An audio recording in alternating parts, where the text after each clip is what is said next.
Okey, Assalamualaikum dan salam sejahtera. Kembali lagi kita dalam siri belajar aplikasi SketchUp untuk beginner.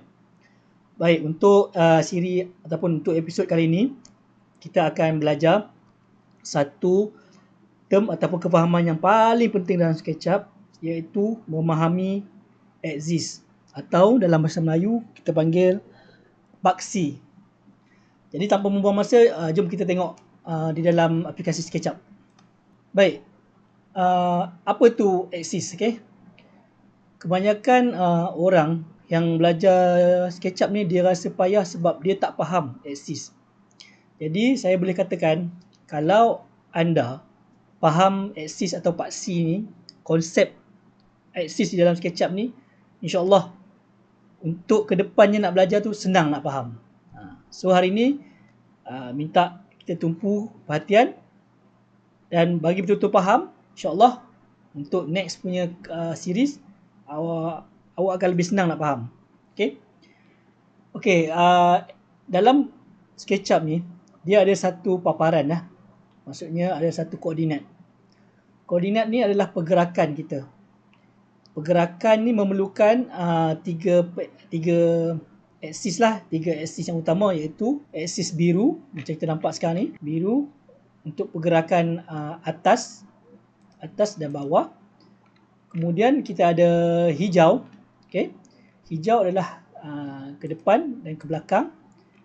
Dan yang terakhir pergerakan kiri dan kanan. Baik, mesti anda tertanya macam mana saya boleh tahu depan, belakang, kiri, kanan. Kalau atas bawah tu jelah obvious lah kan. Kita ada atas bawah saja. Buat kiri kanan ni macam mana saya tahu? Okey. Untuk itu selalunya saya akan ke kamera, standard view, top. Saya akan ambil kamera parallel projection ya. Parallel projection ni maksudnya view dalam keadaan 2D, bukan dalam keadaan 3D ataupun space perspektif.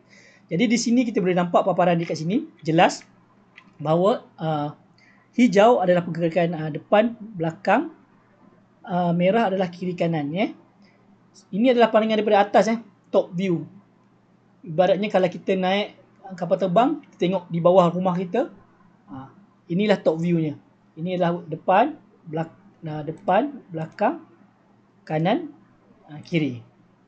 Baik. Okey, itu saja untuk kali ini. Saya harap awak boleh faham konsep axis ni.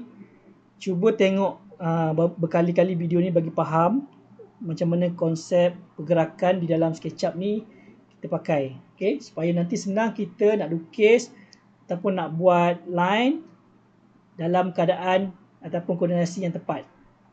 Okey, jumpa lagi di video akan datang. Assalamualaikum warahmatullahi wabarakatuh. Jumpa lagi.